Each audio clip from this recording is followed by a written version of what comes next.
A partir de agora, a aula está sendo gravada, tá? Essa aula é uma aula de repertório, então que fique claro, eu não vou ensinar vocês a escrever a redação. Isso aí é papel do professor de linguagem, isso é papel do professor de redação. O que eu vou ensinar a vocês é como vocês vão encaixar bons argumentos para aumentar o seu repertório na prova, o seu repertório teórico, o seu repertório cultural, tá? As suas intervenções. Então é isso que vocês precisam para escrever uma boa redação, além das outras competências, tá bom? Então, o tema de hoje é um tema, no mínimo, muito polêmico, né? Um tema muito amplo, tá? É um tema que tem sido discutido já há algum tempo, tá? E aparentemente eu caí. Deixa eu só voltar aqui para a aula. Rapidinho.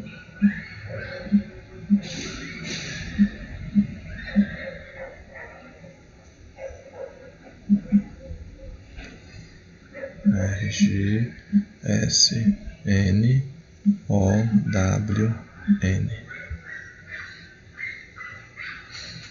Pronto. Eu caí,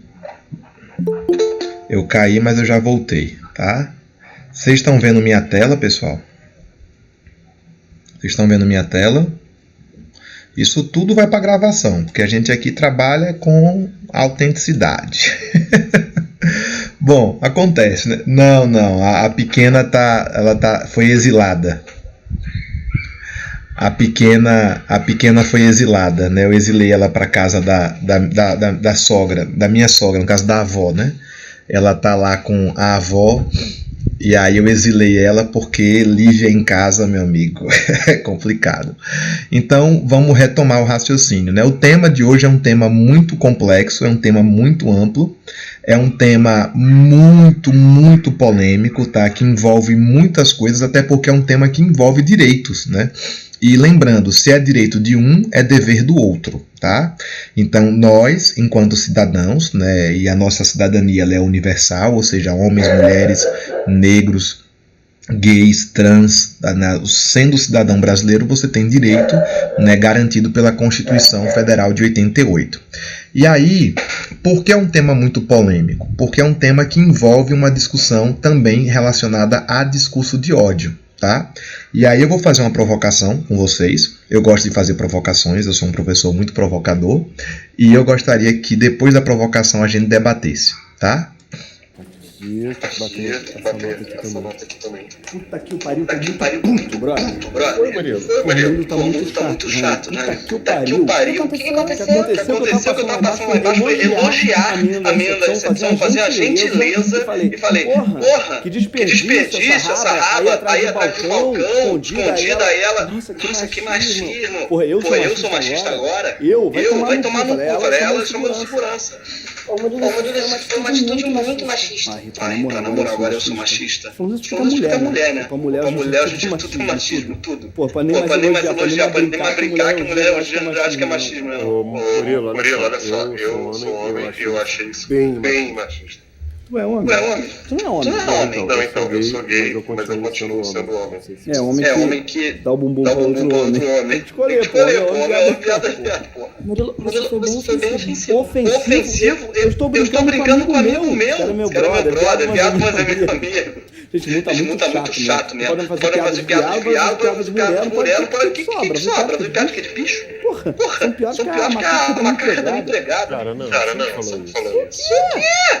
É uma piada! Porra, eu deixo o moleque chamar de macaca. É tipo uma mãe pra mim, pô. Não tem nada a ver com racismo, não. Ela é negra? Mas não é por isso. É que ela é peluda. Ela nunca se incomodou. Outro dia veio falar que era racismo. Porra, Neide, eu sou racista, eu sou Flamengo. Eu sou Portela, irmão. Você é racista? Olha a minha playlist do Spotify. Mas só tem preto. O mundo tá muito chato, brother. Não pode brincar com qualquer coisa. mas é que racismo, no caso, é uma questão bem séria. Você acha que eu não sei? Você acha que eu nunca sofri racismo? Você acha que eu nunca sofri racismo? Eu nunca fui zoado? Eu nunca fui zoado? Olha a cor da minha pele. Olha a cor da minha pele. O pessoal só me chama de branco azedo. De leite, estragado, sei lá o quê. Foda também. Negócio que eu aprendi a dar volta por cima. Responder. Quer ver? Me chama de palmito.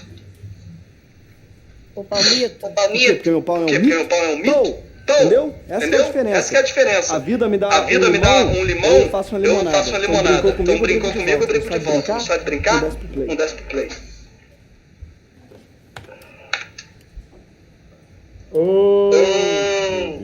Murilo, o que é isso? O que foi, gente? Não pode brincar com nada. Isso aqui é um símbolo indiano, pô.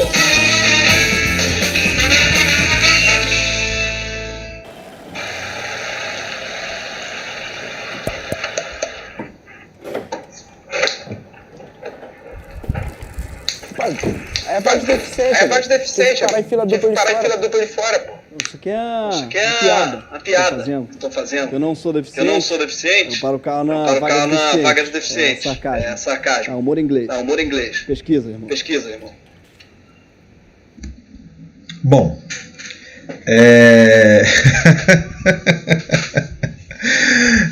esse vídeo, se eu não me engano, ele é de 2018.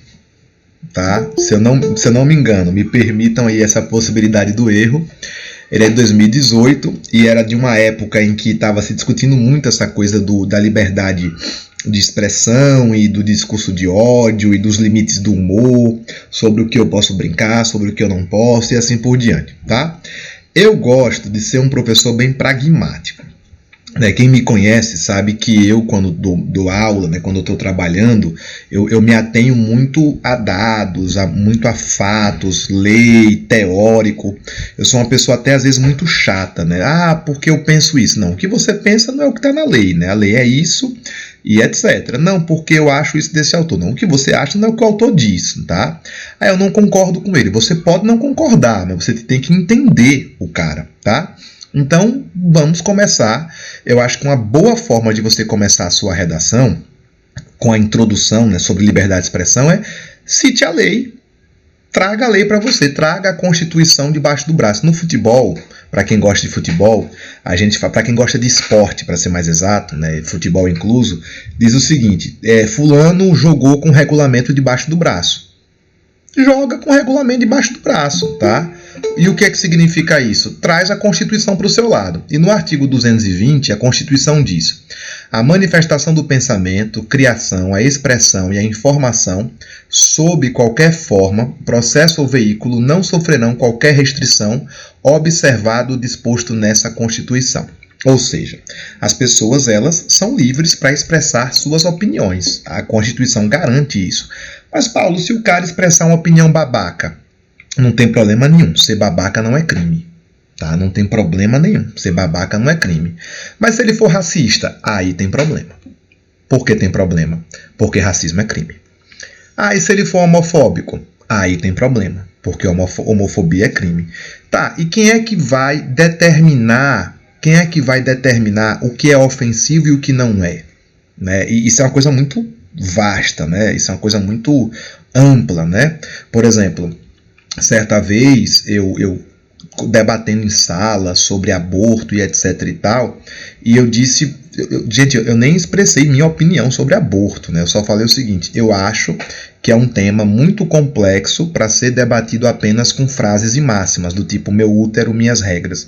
Eu acho que não é por aí, deve ser amplamente mais debatido. Eu fui massacrado, eu me tornei o macho escroto do colégio, o feminista, o esquerdomacho, e assim por diante, essas coisas, esses rótulos que as pessoas gostam de estabelecer. Então, no momento que você começa a sua introdução com a lei, você coloca lá, o artigo 220 garante isso, isso e isso, tá? Paulo, eu não vou lembrar a lei toda. Nem precisa. É garantida pela Constituição a liberdade de expressão. É uma boa forma de começar, porque isso é um fato. A Constituição Federal, ela garante a liberdade de expressão. No entanto, a lei, ela é apenas uma ferramenta de um princípio. Um princípio que, diga-se de passagem, é um princípio liberal e é um princípio filosófico. Tá? Então, eu acho interessante você começar a sua introdução amarrando um fato, que é a lei, com um princípio filosófico. E o filósofo que eu acho que é o cara que melhor se encaixa nisso aí é o John Stuart Mill. Tá? Por exemplo, que eu vou falar algo bem polêmico. Tá? John Stuart Mill, ele é um filósofo liberal, ele é um filósofo utilitarista, e ele dizia o seguinte, que o ato de você impedir uma pessoa de proferir uma ofensa é pior do que a própria ofensa. Vamos pausar e vamos refletir. Para John Stuart Mill, o ato de você impedir uma pessoa de expressar uma ofensa é pior do que a própria ofensa. Eu gostaria de ouvir vocês. Quem quer participar, quem não quiser falar, pode digitar. É a base dos Estados Unidos. Né? A base dos Estados Unidos. Nos Estados Unidos eu posso, por exemplo, andar com uma suástica se eu quiser. Não tem problema nenhum. E aí? Quem quer expressar? Nada? Seria pior porque o pensamento não poderia ser mudado? Eu sou mais pelo Herbert Spencer. Eu também, Letícia. Eu também. Mas assim, eu estou trazendo possibilidades, né? Inclusive, você pode combinar o Spencer junto com a Constituição.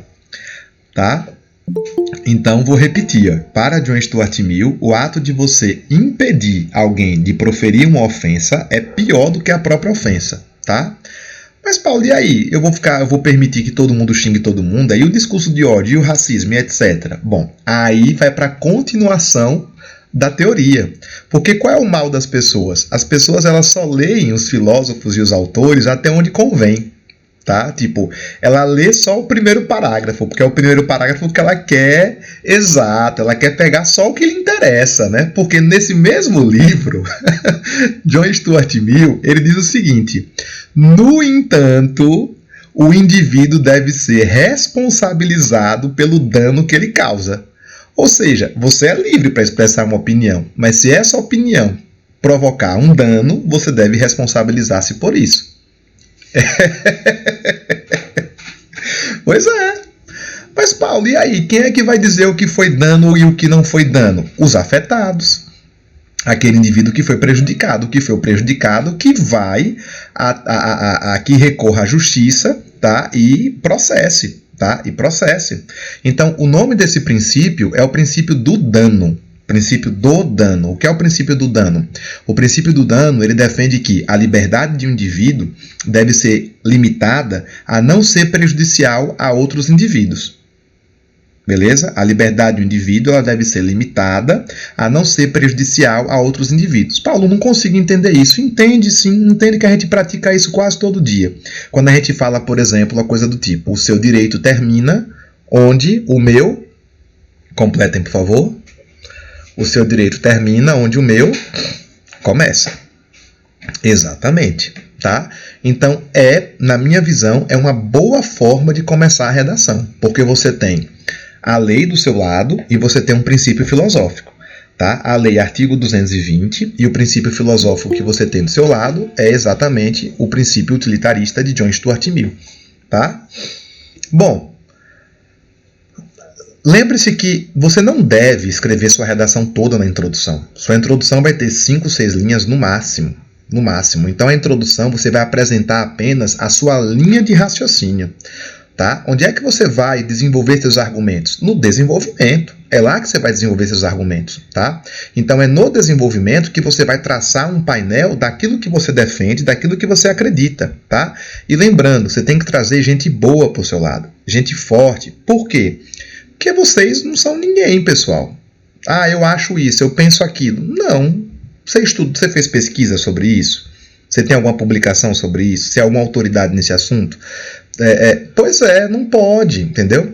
Por exemplo, eu lembro, Letícia e Ingrid, eu estava no mestrado, eu nunca vou esquecer isso. Eu estava no mestrado, primeiro período do mestrado, e na aula, né, na primeira semana de aula, cada um apresentou o seu projeto de mestrado, né? E eu apresentei o meu, né? Eu tô arrasando, né? Porque eu era da história e eu consegui ser aprovado no mestrado de sociologia, então tava todo deslumbrado, né? E aí a professora leu meu projeto e disse: seu projeto é medíocre. De cara assim, pô, seu projeto é medíocre. Aí eu, ué,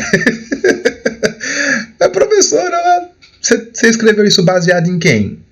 Aí eu baseado nisso. Não, mas isso não é historiador, isso não é sociólogo, você tem que trazer dados, você tem que trazer fonte, né? Você tá. E olha isso na frente da turma toda, viu? E diga-se de passagem que ela pegou leve comigo. Ela pegou leve, porque os outros, era coisa de você dormir em posição fetal. Mas eu sou um cara, e eu gostaria que vocês também assimilassem esse raciocínio. Eu sou um cara, eu sou tipo massa de pão. Quanto mais você bate, mais eu cresço. Tá? Eu gosto de ser desafiado, eu sou movido a desafio. Tá? Quando a pessoa fala, não, isso é fácil, você consegue, aí eu não consigo, porque eu meio que deixo pra lá. Tá? Mas quando a pessoa diz, isso você é um bosta, você é um medíocre, etc. Tá bom? Professor, eu posso utilizar o caso da revista Charlie Hebdo, mesmo que tenha ocorrido em outro país? Pode. Você pode citar ela no desenvolvimento, tá? Como prova teórica, né? Como prova prática, né? Dos perigos da liberdade de expressão, dos perigos que a liberdade de expressão pode sofrer. Tá bom? Você pode, tranquilamente. Tá? E quando eu falo isso, eu não estou dizendo que o Charlie Hebdo fez, se eu concordo ou não concordo. O que eu não concordo é o uso da violência para reprimir a imprensa. Existem outros meios, né? Como, por exemplo, o processo jurídico. Bom, vamos ao desenvolvimento. Por que eu falei isso tudo? Qual é a ideia? Você começou sua introdução falando sobre o artigo 220, a liberdade de expressão, e falando sobre o princípio do dano. Tá?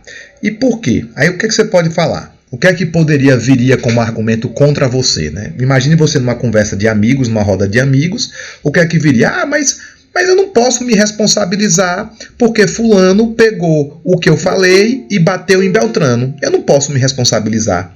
Eu não posso me responsabilizar se Beltrano leu o que eu escrevi e fez merda. Pode e deve. Pode e deve. Tá? Isso é o que o Michel Foucault trabalha na sua aula. Isso é uma aula, esse livrinho dele foi uma aula que ele deu na Universidade de Paris. Tá? E na verdade uma conferência, e transformaram num livro. Tá? E qual é o nome dessa aula? A Ordem do Discurso. Foucault, ele reflete sobre quem detém o discurso, quem é dono do discurso. Para Foucault, sendo bem objetivo, para Foucault, você é dono do discurso até o momento que você profere. Depois que saiu da sua boca, depois que você falou, você não tem mais controle nenhum sobre o discurso. Por quê? Porque qualquer pessoa pode se apropriar daquele discurso e completamente utilizar de maneira conveniente. Tá? Fazer uma pergunta para vocês. Quantos judeus Hitler matou? Quantos judeus Hitler matou? Hein?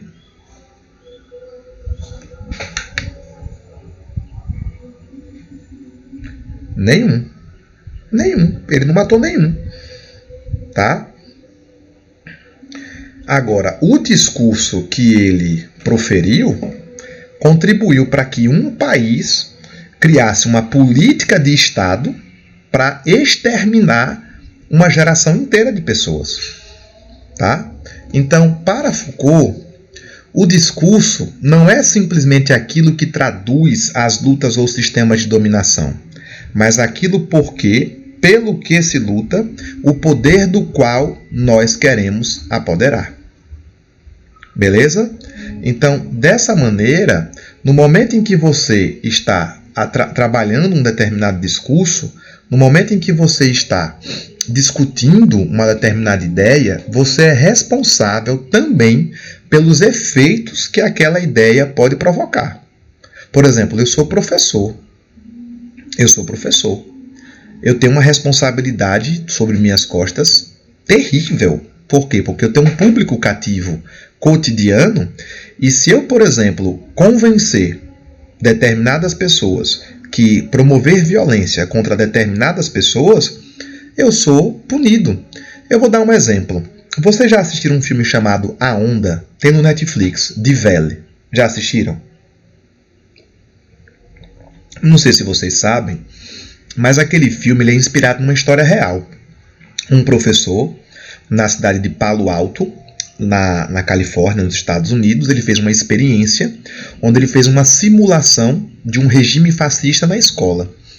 A experiência saiu do controle. E sabe o que aconteceu? O professor foi preso. Por quê? Porque ele criou aquela condição. Ele propiciou aquele ambiente. Ele criou um espaço onde aquela ideia, ela pode ser apropriada por outras pessoas para gerar uma ação. Então, olha o que Foucault fala. O poder se gera e materializa em uma gama extensa de relações pessoais, desde as quais se leva a constituir estruturas impessoais. Por exemplo, a violência, dificilmente ela se manifesta na primeira oportunidade de forma física. Dificilmente. A violência começa primeiramente no discurso. No discurso. E o discurso, para Foucault, ele não está separado da prática. O discurso, ele está unido à prática. Aquela pessoa que emite um discurso, ela vai desencadear um processo em cadeia, e esse processo em cadeia pode gerar uma prática. Vocês estão acompanhando o raciocínio? Então, como foi que a gente começou a nossa redação? A gente começou a nossa redação falando sobre a liberdade de expressão, não foi isso? O artigo 220. E aí depois você joga um filósofo, tá? Que manda a pessoa se responsabilizar pelo dano que aquela fala, que aquela expressão provoca, ok? Pronto. Aí no desenvolvimento 1, você vai justificar por que a pessoa tem que se responsabilizar pelo dano. E por que ela tem que se responsabilizar pelo dano? Pela lógica de poder traçada por Foucault. E aí você está costurando sua redação. É como se o leitor, aquela pessoa que está lendo sua redação, ela está encadeando o raciocínio. Porque você está costurando, você está guiando ela por uma linha de pensamento. Entenderam? Alguém tem alguma pergunta? Dá para falar. Dá para falar. Tá? A gente pode falar isso não no desenvolvimento 1, a gente pode falar isso ou no desenvolvimento 2, ou já partindo para a conclusão, que é a ideia de que haja de tal modo que a sua ação se torne uma lei universal. Ou seja, você não pode, né, fazer com o outro aquilo que você não queria que fizesse com você. Mas aí é um mecanismo de intervenção, né? Você já está propondo soluções para o problema. Beleza? Tranquilo? Alguma pergunta? Bom, e por que esse dano acontece? Porque quando você... E aí, olha a responsabilidade que você vai jogar no seu desenvolvimento 1, né? Olha a combinação legal que você pode fazer. Quando você começa a provocar um processo de discurso, um discurso de ódio, né? Travestido de liberdade de expressão. E aí você... Não, Giovana. Porque a modernidade líquida ela já vai tratar como um processo de individualização. Aqui eu estou tentando convencer o meu leitor que o seu discurso pode gerar violência. Que o seu discurso de ódio, travestido de liberdade de expressão, pode provocar violência. Entendeu? Então, eu já sei que discurso é uma expressão de poder, tá? E aí, quando eu pego esse discurso e canalizo ele para desumanizar um grupo de pessoas, eu crio um ambiente que foi tratado pela Hannah Arendt como banalidade do mal. Para Hannah Arendt, a banalidade do mal ela é uma evidência de que o mal ele não está circunscrito, ele não está restrito a uma pessoa, a um líder político. Hitler morreu e o nazismo não acabou. Mussolini morreu e o fascismo não acabou. Stalin morreu, o stalinismo não acabou. E por quê? Porque a violência, o ódio, o mal, ele não é uma manifestação de uma pessoa, de um partido. Ele é antes de tudo, um ato de indiferença. Para Hannah Arendt, do livro Eichmann em Jerusalém, que é onde ela trata essa teoria, ela fala que quando você desumaniza o outro, você apenas está evidenciando a desumanização que já existe dentro de você. Então, como você é incapaz de enxergar o outro como um ser humano, você vai tratá-lo como indiferença. Então, eu acho que é uma boa combinação você colocar aqui Foucault, o discurso de poder, tá? E esse poder serve para quê? Para desumanizar o outro, criando um espaço de indiferença. De indiferença. Os alemães sabiam o que estava acontecendo com os judeus. Os alemães sabiam. Tá? Eles viram tudo aquilo. Fernanda, eu falei que o imperativo categórico ele é uma ação que deve ser universal. Tá? E eu falei uma frase, né? Haja de tal modo que a sua ação se torne uma lei universal. Eu disse que isso poderia ser um mecanismo de intervenção na conclusão. Uma intervenção ética. Tá? Eu não vou usar a liberdade de expressão como discurso de ódio porque eu não quero que isso seja feito comigo. Tá bom? Sim, a banalidade do mal ela tem a ver com como o Estado funciona, a burocracia, a ideia de indiferença. Então, quando o Estado, por exemplo, ele não pune quem expressa determinado discurso de ódio, ele está sendo conivente com aquilo. E o Estado, inclusive, pode ser processado. Você pode processar. Alguma pergunta até aí? Alguma dúvida? Tá todo mundo acompanhando? Não. Maquiavel não. Maquiavel está mais voltado para a ideia de pragmatismo político, de ações que o governante deve fazer. Tá? A frase não é do Voltaire, né? Eu sei que frase é essa. A frase é de um autor que estudou Voltaire, tá? Que é não concordo com nada do que dizes, mas defenderei até a morte o ato de dizê-lo, né? Que é uma frase que na verdade resume o princípio de Voltaire. Você pode citar Voltaire. Voltaire tem uma obra chamada Tratado de Tolerância, que é sobre intolerância religiosa, que é a história do Jean Calas, que era protestante, tá? E foi morto por ter sido acusado de um crime que ele não cometeu. Tá? Eichmann em Jerusalém. Deixa eu anotar aqui para vocês. Ela está avaliando o julgamento de Adolf Eichmann, que foi o cara que operou a solução final, né? A solução final. Tá? Então, eu acho que para o desenvolvimento 1, você já tem aí muito peso. Tá? Muito peso. Paulo, eu posso colocar Voltaire? Pode, mas assim, eu recomendo que você tirasse alguém. Lembrando, a ideia aqui não é você citar todo mundo, é você fazer escolhas. Você vai fazer escolhas, combinações. 2 pensadores por desenvolvimento. 2 pensadores de desenvolvimento 1, que são as provas teóricas, e 2 provas teóricas no desenvolvimento 2. Tá? E aí é suficiente. Não cita demais. Gente, bota uma coisa na cabeça de vocês. Menos é mais. Menos é mais. Por quê? Você tem 30 linhas apenas. Você não vai fazer uma tese, você não vai fazer um tratado filosófico. Entendeu? Então, às vezes você coloca gente demais e você não desenvolve o que aquela pessoa expressou enquanto teoria, e aí fica uma coisa muito superficial, né? Fica um suco aguado, né? Bom, aí vamos para o desenvolvimento 2. Exato, desenvolvimento 2. Discurso de ódio é um tipo de quê? Violência simbólica. Discurso de ódio é um tipo de violência simbólica. E por isso que ele deve ser combatido, porque violência é crime.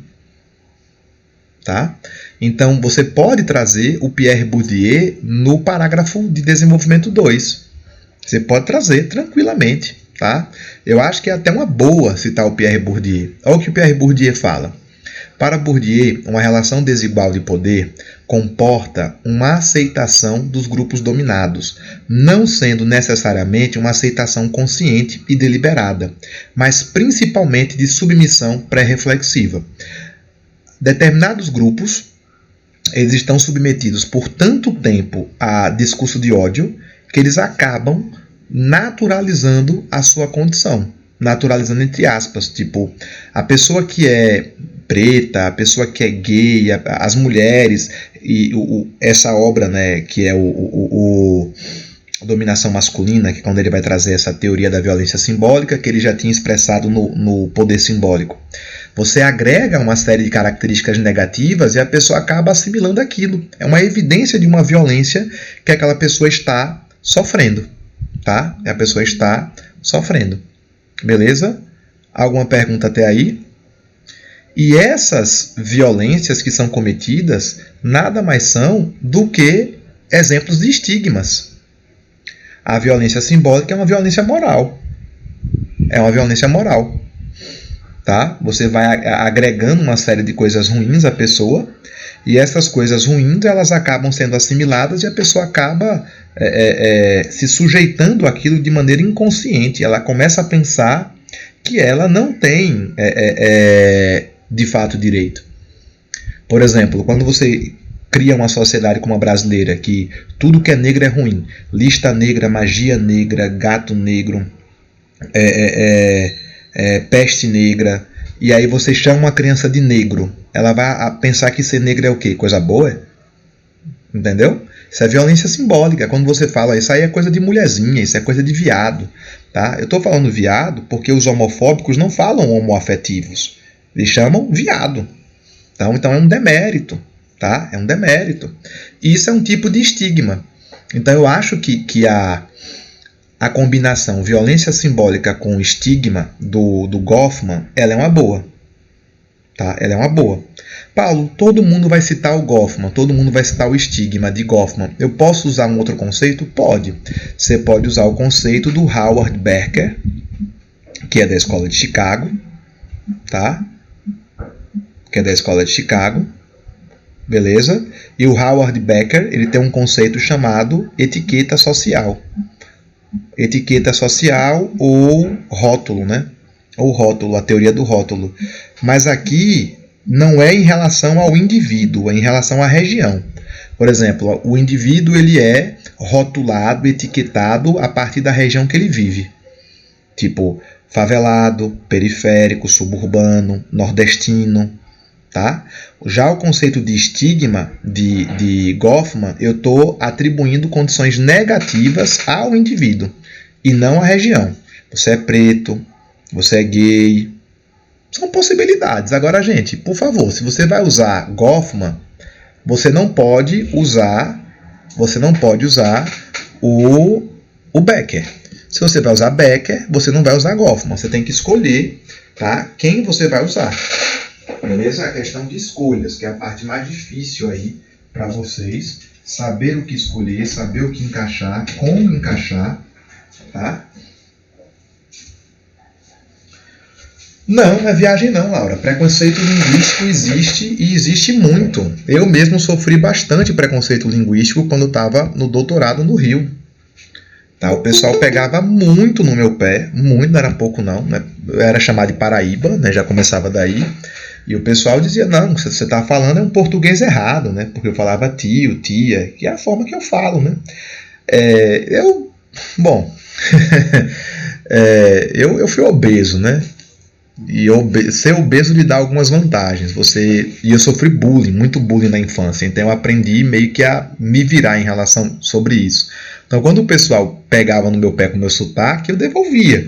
Tipo, tio, tia, não, é o correto. Não, o certo é tio, você não fala tchachu, né? Então assim, mas tipo, isso é uma condição minha. Tem pessoas que não lidam bem com isso. Tá? Tem pessoas que não lidam bem com isso. Tem pessoas que inclusive sofrem, que têm transtornos, que têm problemas. Então eu não posso pegar meu exemplo pessoal e tratar ele como uma verdade absoluta. Tá? Então, quais são os grupos que são estigmatizados? Gordinho, né? Tem muito discurso de ódio contra o gordinho. Né? Primeiro que o gordinho ele é visto como um fracassado moral, como uma pessoa que não consegue se controlar e acaba ficando acima do peso. Tá? Trans sofre muito discurso de ódio. Eu separei essa imagem porque ela é bem forte. Eu vou traduzir para vocês. Dá para usar Alfme Preciosa, com certeza. Dá para usar, tá? Se você for falar de discurso de ódio e de estigma, dá para falar, tá bom? Olha o que a garota diz, ó. Ele me falou que ninguém sentiria minha falta se eu morresse. porque eu nasci um garoto. Então, nós temos aí uma menina trans, uma garota trans, tá? E essa garota trans, ela sofreu bullying, né? A Nellie Jo Reeves sofreu bullying no colégio, né? As crianças diziam que ninguém ia sentir a falta dela se ela morresse, porque ela nasceu um garoto. Então, isso é discurso de ódio.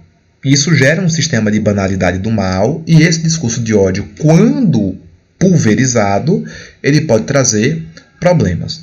Vocês estão preparados para outra provocação? Posso provocar vocês novamente? Certeza? Vamos lá, então. Outra provocação.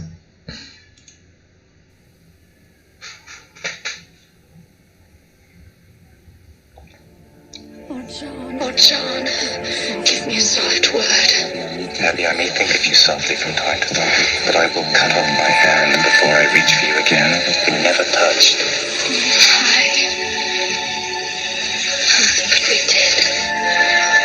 What some hearts desire, they must possess. I know you, John Proctor. You love me. Whatever sin it is, you love me yet. What they cannot possess, they must destroy.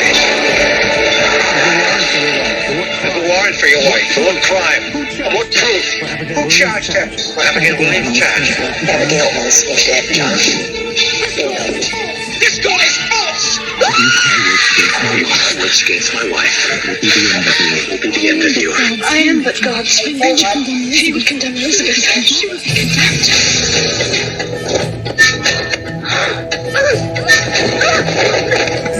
In a world ruled by fear, Judge Hawthorne has condemned 14 more people to the jail for Thomas hanging. They don't confess. confess to what? All it takes to be condemned. One breathe a word, I will come to you with the black of some terrible night, and I will bring with me a pointy reckoning that will shudder you. Is to be accused. I saw Bridget Bishop with the devil. I saw the old woman with the devil. Crazy children are jangling the keys of the kingdom and calling vengeance right to the Lord. Not give my wife to vengeance! I never dreamed any of this for you. I wanted you was all. And it's all that you're done for! She thinks to dance with me on my wife's grave. God help me, I lost it! You will look at me only. In my eyes only. Now, we should touch the bottom of this swamp. 20th Century Fox proudly presents Arthur Miller's timeless tale of Truth on Trial. Did you see Goody Proctor's spirit?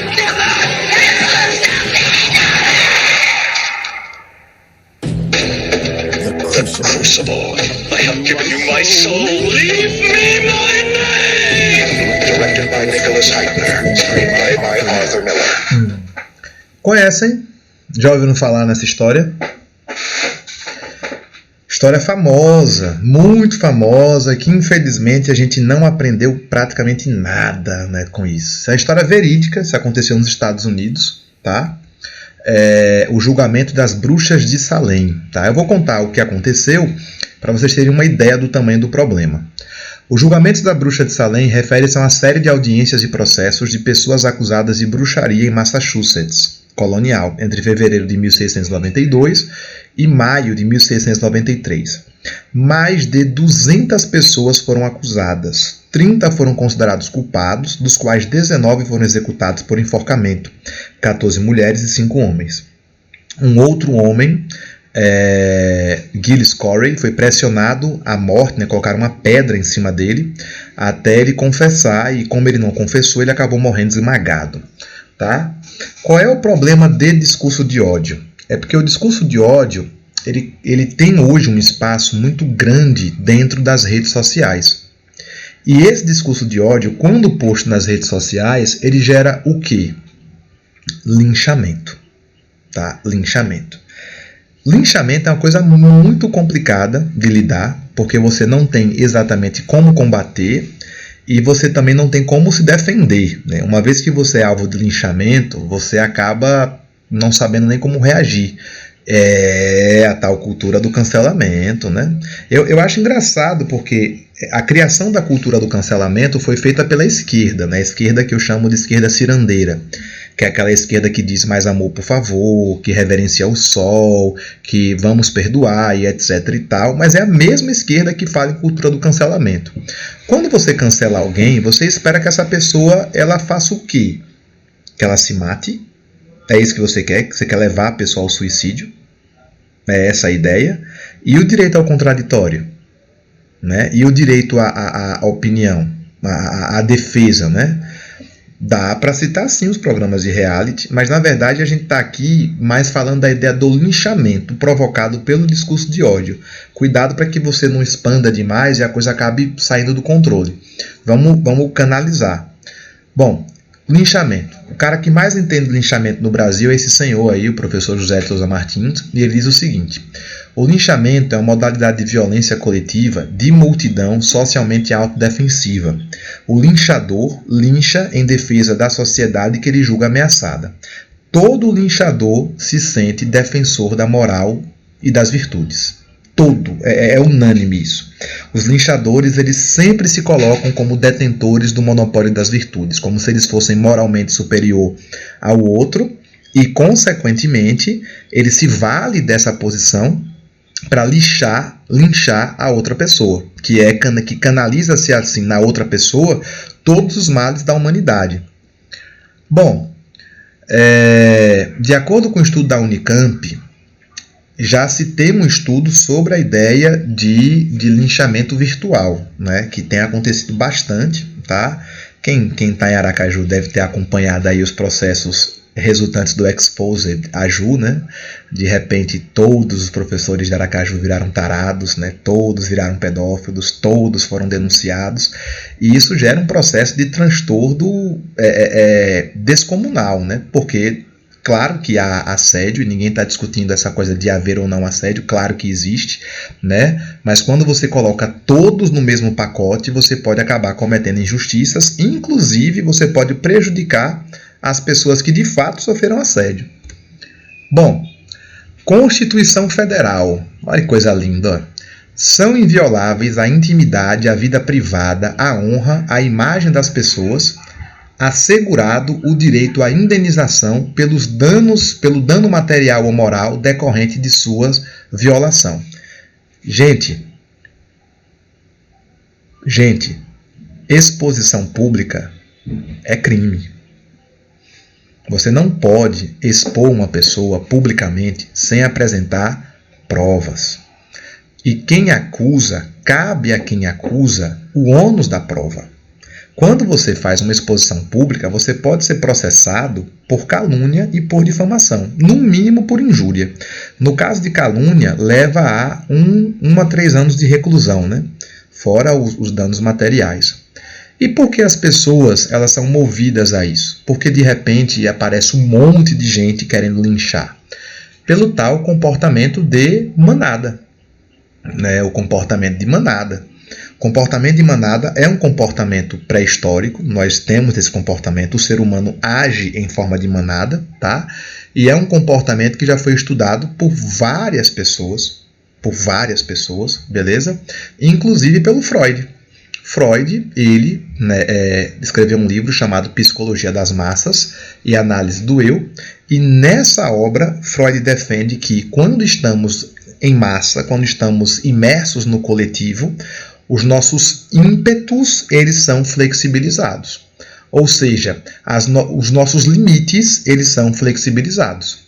Você se sente mais à vontade para expressar os seus ímpetos, os seus instintos mais animalescos. Beleza?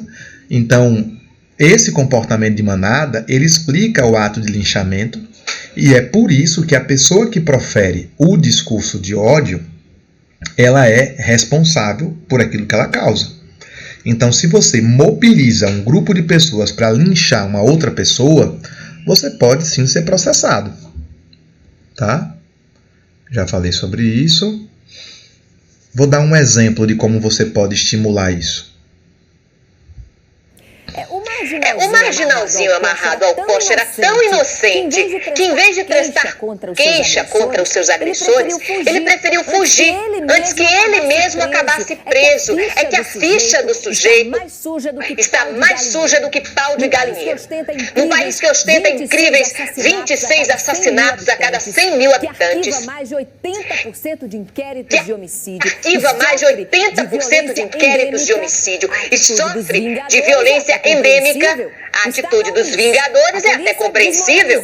O Estado é omisso, a polícia é desmoralizada, a justiça é falha. O que resta ao cidadão de bem que ainda por cima foi desarmado? Se defender, é claro. O contra-ataque aos bandidos é o que eu chamo de legítima defesa coletiva de uma sociedade sem Estado contra um Estado de violência sem limite. E aos defensores dos direitos humanos que se apiedaram do marginalzinho preso ao poste, eu lanço uma campanha. Faça um favor ao Brasil. Adote um bandido. Tudo errado aí, né? Tudo errado. E aí a gente vê o problema de como a liberdade de expressão ela pode provocar discurso de ódio. Ela mudou bastante, né? A Raquel Sherazade hoje, ironicamente, hoje ela é uma pessoa que combate ferozmente as manifestações fascistoides que nós temos visto no Brasil recentemente, tá? Mas por que eu digo que está tudo errado? Porque ela é uma figura de autoridade. Então, quando uma jornalista, uma âncora de TV, um governador, um presidente, um prefeito, um professor, um advogado, uma figura que expressa autoridade, ela remete a um discurso desse tipo, ela pode provocar situações como essa. Tá? De fato, nós vivemos em um país que há gravíssimos problemas de violência, tá? E essa sede por justiça pode provocar exatamente o oposto, que é a injustiça, tá? Que é a injustiça, a escola base, a bruxa de Guarujá, tá? Cidade Alerta é um primor, né? Cidade Alerta, meu Deus do céu, se você balançar a TV, cai sangue. Tolerância zero, né? E tantos outros. Tá bom? Vocês conhecem esse caso da bruxa de Guarujá? Eu vi. Foi ontem, não foi, Letícia? É isso? A questão do rapaz, né? Que tinha sido assassinado e o cara, não, que ele era agiota. Sim, mas espera aí. Vamos supor que ele fosse de fato agiota. O que é que tem a ver? O cara foi assassinado, pô. Entendeu? O cara foi assassinado. Tá? Então, assim, é preciso ter uma certa ponderação, não é fácil, porque isso envolve a questão de paixões, né? O exposer das fraudes da UFES, por exemplo, tinha muita gente inocente ali, muita gente inocente, tá? Muita gente que eu conheço, pessoalmente falando, que tem uma condição carente, que inclusive passou na banca, né, de heterocromia, tá? Passou e foi assim, mesmo assim foi exposta. E a questão é, quem repara isso? Quem repara? Né? Quem vai reparar? Então, finalizando o desenvolvimento 2, tá? Você pode, recapitulando, desenvolvimento 2, quem é que você vai usar?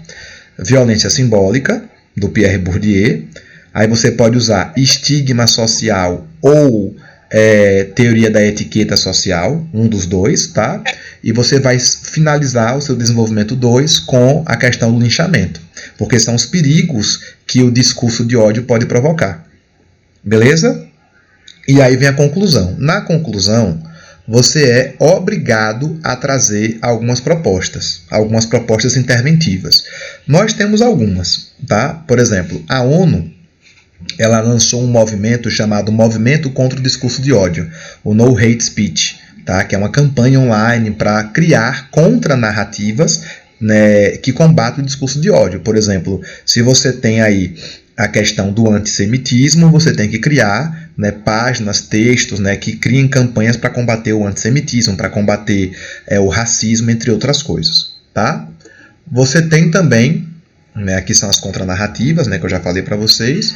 Você tem também as possibilidades de ferramentas, né, que as próprias redes sociais estão trazendo para você denunciar notícias falsas, discurso de ódio. Tá? O Twitter ele tem essas ferramentas, o Facebook tem, então você tem essa possibilidade de fazer denúncia e a própria rede social vai lá e derruba. Tá? Vai lá e derruba. tá bom?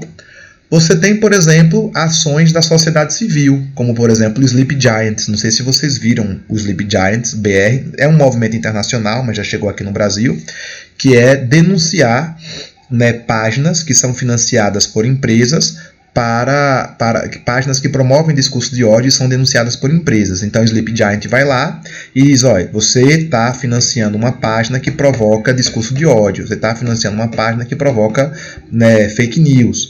Então a partir daí a empresa vai lá e tira o financiamento. Tá? Isso aí é uma iniciativa civil, tá? E você tem as instituições, né, públicas, né? O Estado também pode agir, que nesse caso é o Ministério Público Federal. Paulo, eu posso usar uma lei? Gente, lei sozinha não faz nada. Você tem que usar uma instituição. Tá? A instituição é que tem esse papel, a instituição é que tem esse mecanismo, né, de se posicionar, de aplicar a lei. E lembrando, o Ministério Público Federal, ele não é investigativo, ele tem que ser provocado. Então tem que ser feita uma denúncia, e aí essa denúncia, uma vez sendo feita no Ministério Público, abre-se um inquérito investigativo. Muitas vezes essa investigação ela ocorre em sigilo de justiça, exatamente para evitar essa coisa medieval, que é o julgamento público, levar para a praça pública para espancar. Isso é coisa de Idade Média, tá? Não se pode fazer isso, beleza? E aí você tem boas opções para concluir, tá? Boas opções. Você pode usar aí duas dessas opções que eu citei. O que é que eu faria se eu estivesse no lugar de vocês? Eu citaria uma instituição pública, ou a ONU, ou o Ministério Público Federal. Eu preferiria o Ministério Público Federal. E você pode citar uma iniciativa civil, tá? Pode sim, mas aí esse autor você vai usar no desenvolvimento 2. No desenvolvimento 2. Exato, como você colocou aí. Você pode fazer sim. Beleza? Gente, alguma pergunta, alguma questão, algo que vocês queiram comentar, opinar? Tá de boas? Bom, para finalizar, eu queria deixar uma reflexão para a vida, tá? Não é nada que você vai usar na redação, é apenas para vocês refletirem um pouco sobre o mundo que a gente está vivendo, sobre a situação que a gente está passando e tal, que é a ideia do Martin Luther King, né? Martin Luther King tem essa frase maravilhosa que ele diz o seguinte: a escuridão não pode expulsar a escuridão, apenas a luz pode fazer isso. O ódio não pode expulsar o ódio, só o amor pode fazer isso. Então não adianta estimular linchamento para cometer crime.